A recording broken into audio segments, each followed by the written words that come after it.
Hey everyone, welcome back to lesson 2 of our mid-year goal refresh. All right, in the first lesson, you looked back and you took a kind of a gut check and a check of where you were and how you were doing based on the goals that you set at the beginning of the year. So hopefully by now you know where you're ahead or on track, where you might be behind or need a little extra attention, we'll say, the second half of the year. Maybe you've changed some goals or maybe you've crossed some off. Congratulations, you've accomplished some goals this year. That's awesome.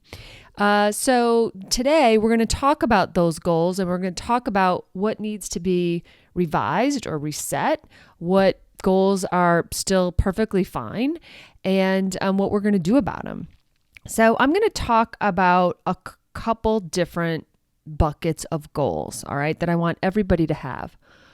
Of course, I want you to have goals for every dog in your household, all right?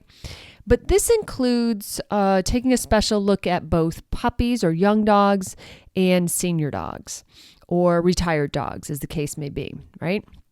And let's say the retired dogs in your house, what are their goals this year? And you can't say nothing. That's not an option.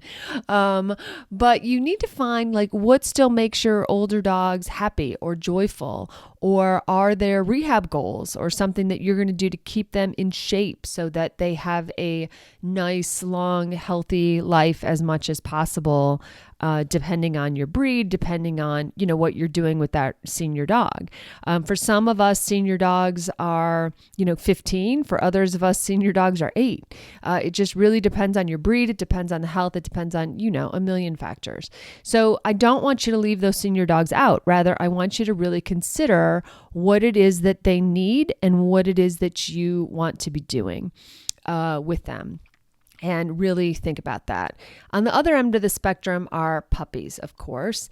And we tend to apply a lot of things onto puppies, right?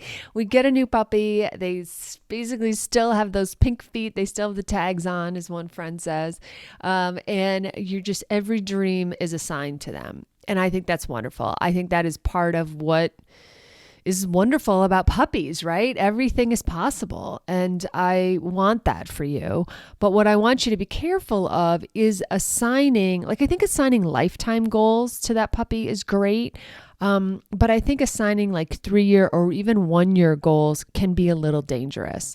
So when you're doing puppies, and we're going to talk about how to break these down in a second, think about their lifetime, but also realize that you don't really know what's possible.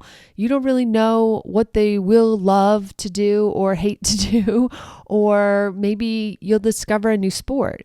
When Indy was a puppy, I didn't know that barn hunt existed, for instance, right? I could not have assigned that to her. And of course, that became something that we had fun doing. So just be a little open to the possibilities when putting down those lifetime goals and realize that they may change. And then conversely, when you're thinking about 6 months goals, and we're going to talk about the difference in this in a second, really think about process goals. Think about what it is that you want to accomplish. Maybe in your 6-month goal with a puppy or a young dog, you just want exposure or experience, or in the next 6 months, you want them to experience a whole bunch of things or something like that, right? I mean, it can look really different. The other way to think about young dogs is think about a young dog in a new sport. Okay. Or a green dog is really more accurate in a new sport. So in some ways, Indy, my 11-year-old Berner, is a green dog when it comes to scent work, because that is a new sport. That's her retirement sport. That's something we've discovered, but we're both really new at it. And so I have to set those goals as if she were a young dog with little experience. And that's hard because she's my comfortable old shoe, if you will. But when it comes to this new sport, she's new, she's green. I don't know what's possible. I don't know what her skill set will be. All right. So think that through too. Now, when you come to the bulk of your goals for each of the dogs in your household, I do want you to break it up into lifetime, what you want them to accomplish or what you hope they will accomplish in their lifetime, the next 3 years, the next 1 year, and the next 6 months. And for lifetime, I want you to also write down all the things they've already accomplished and put a check mark by it. All right. For Indy, for instance, every year I copy over a lot of the same goals that she's already accomplished, right? She's a breed grand champion.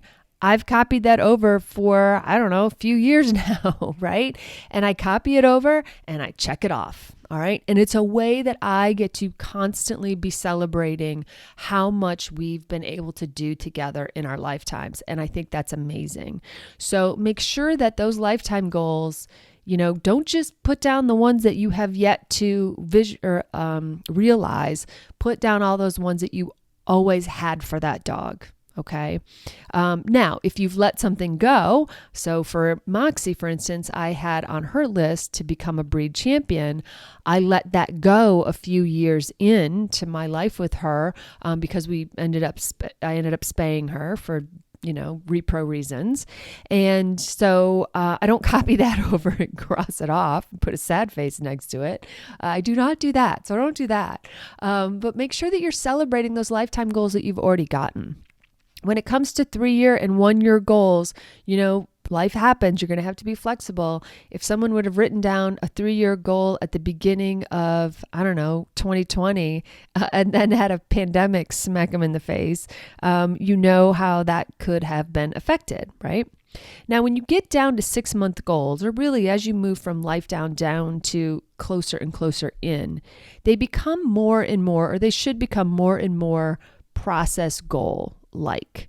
All right. And what I mean by that, if you haven't heard my speech on outcome versus process goals, outcome goals are those results, the titles, the cues, those kind of marathon titles like Mox and Otches and Rocks and Grand Championships maybe, and Grandmaster Draft, all those things that are like a marathon, right? All those things, all the titles, all the things, okay? Those are outcomes. Those are results.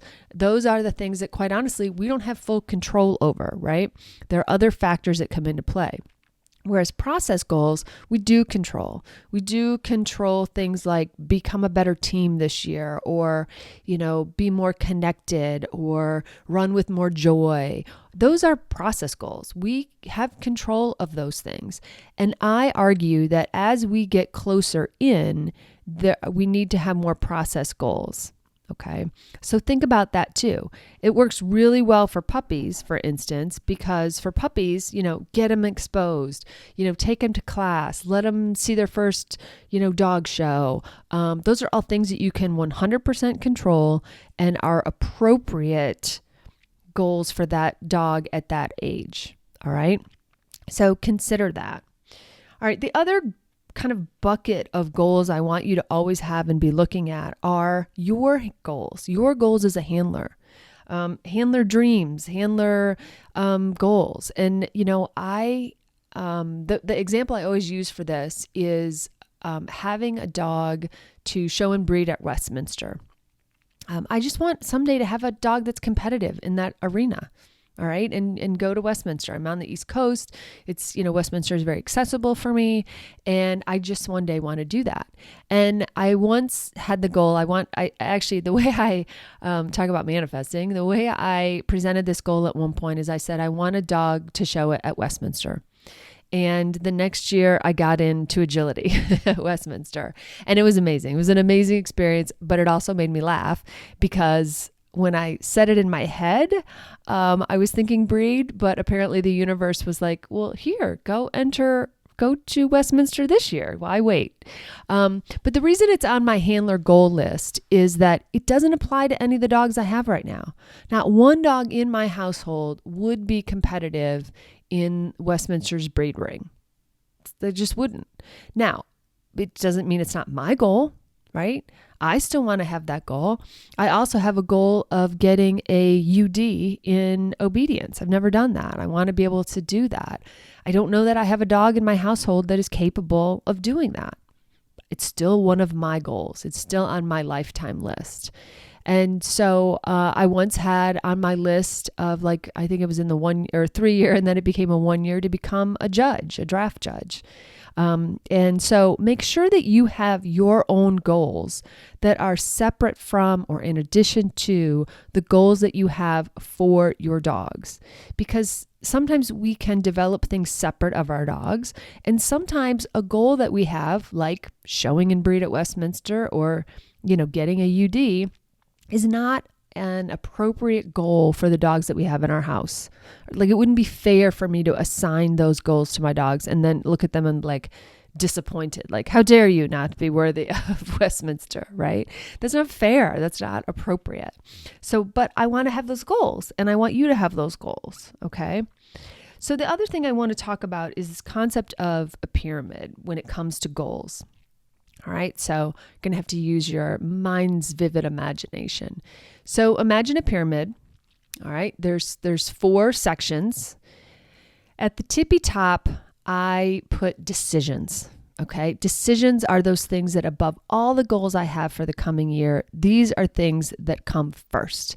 These are the things I'm gonna do. All right. And we're going to come back to give you examples on each of these in a minute. The second level is outcome goals. All right. The things I want to accomplish, the titles, maybe going to certain places, maybe some awards or something like that for my breed. Those are outcomes. The next level, the next layer are process goals. Those things that I am in control of, that I really want to work on. Again, it could be the next 6 months, could be the next trial coming up, but that's where those process goals are. And then finally at the bottom are skills, because in order to accomplish those 3 layers above, I might need some skills that I don't currently have. They could be mindset skills. They could be, handling skills. Who knows, right? So here's an example of how I filled in this pyramid for myself this year. So one of the decisions I made this year is I wanted to finish my Grandmaster Draft Dog titles, which for those of you who have no idea what I'm talking about, I have Bernese Mountain Dogs and they do karting, and which we also call draft. And there is think of it as like a draft championship. It's not what it's called, but who cares? Think of it as a draft championship. And I wanted to finish the draft championship, as it were, for 2 of the dogs in my house. And it meant, what that meant was, making decisions about where I was going to go and how I was going to enter trials, because there isn't one of those every weekend. And so for me, it meant doing this Midwest tour. I was gone almost 3 weeks to try to go to Iowa and try to go to Illinois. And then they were a week apart. So I stayed somewhere else in between. And there's just a lot of things I had to make happen in order to put myself in a position to be able to achieve that outcome. And then I had to have some plan Bs. Okay, if we didn't finish it on this road trip, then where was I going to go? All right. And so, but this was a decision. So above all the other things I wanted, I had outcome goals, for instance, for Trip to finish a working dog award with our breed club, right? Well, that was in the outcome goal. But if I had to choose between getting that or finishing the draft, I was going to finish draft. All right. That was because that was a decision I made. Finishing Trip's working dog was a goal, was an outcome goal, but everything was going to be trumped by the fact that I was finishing these darn draft goals this year. Okay. And so that was a decision. And so that decision impacted every trial that I entered this spring. And I ended up pulling from 2 agility trials to go do this road trip. I ended up, actually pulling Trip from another 1 or 2 agility trials because I wanted to kind of save him, because it's a big conditioning thing to have to do this. And so I made different decisions, right? Based on the fact that I was prioritizing doing this above everything else. And it cascades down through your outcome goals and your process goals and then the skills. All right. In the skills category, as we went down that list, in the skills category, it wasn't so much a skill thing, but it was conditioning. It is a very big task. They have to pull their weight, or it doesn't matter. But it's a very big, trust me, it's a big conditioning thing. And so I had to, and it wasn't really a skill as much as it was conditioning, but I had to schedule in conditioning at least 3 times a week. I had to do it separately together because they pull as a team, blah, blah, blah. Like I had to make a lot of different, so that decision cascaded through outcomes, through process, and all the way into skills, or in this case, conditioning, in order to make that happen. Okay. So I like now this kind of this pyramid when it comes to goals, and it's my new model for using this, and I'll give you a visual. But I really think it helps us also prioritize, because when we are have a multi-dog household where everybody's got goals, everybody's got process goals, outcome goals, skills that they need, we're going to classes, we're going to doing this, that, and the other thing, and everybody's got, they're like overscheduled teenagers or whatever, it gets hard to prioritize. And this is the best way that I've been able to. What are the decisions? What are the things that are absolutely going to happen this year? And then what are the secondary things? Okay. So this is how I want you to kind of take a look at your goals now. Okay. I want you to take a look at your goals through all of these lenses. And it sounds like I'm giving you a lot of information, and I am, but in order, I think what is helpful is first, you looked at where you are relative to your goals that you set in January. All right. How are you doing? Do any of those need to be updated for the year? Okay. So basically take a look at how it's shaking out between, are your lifetime still your lifetime goals? Did you add or subtract to that list for each dog? Did you shift your timelines when it comes to 3 and 1 year based on what happened? Did you shift your timeline based on the next 6 months, the rest of this year? Did you make any edits to this list? So start there. Start with those, like basically editing. Start with editing that list. And if you have to add, if you have to shift your timelines, do that. That's what this point in the year is for. It's for editing and for recommitting, and the goals that you have for the next 6 months should excite you. If you have something on your list that is not exciting, you really need to ask yourself if it needs to be there. Now, I have an example of that. I have Finished Trips Breed Championship on my list for this year. I have done a poor job at doing that in the first half of the year. However, I was prioritizing something else, so I'm not giving myself that much grief for it. All right. But I am not excited about finishing his championship. It is a need to do, not necessarily a love of that ring that I have. And if you know me personally, you know this to be true. But I got to do it. I got to get it done. The kid's not getting any younger. I got to get it done. So I have a goal I'm not excited about, but I am still committed to it. All right. So that might be the answer for you too. But if you have a goal you're not excited about it and you're like, you know what? I'm just not committed. I don't work on it. I'm not practicing. I don't want to do it. Okay. Take a look at that. All right. So we're going to revise and do those goals. And if you got a puppy this year, or need to look at your puppy goals, like that's fun, reorganize or again, zhuzh those up. Okay. Your goals should all be zhuzhed and fluffy and shiny and things that you really want to do for the end of the year. Okay. And then finally, make sure that you're looking at your handler dreams.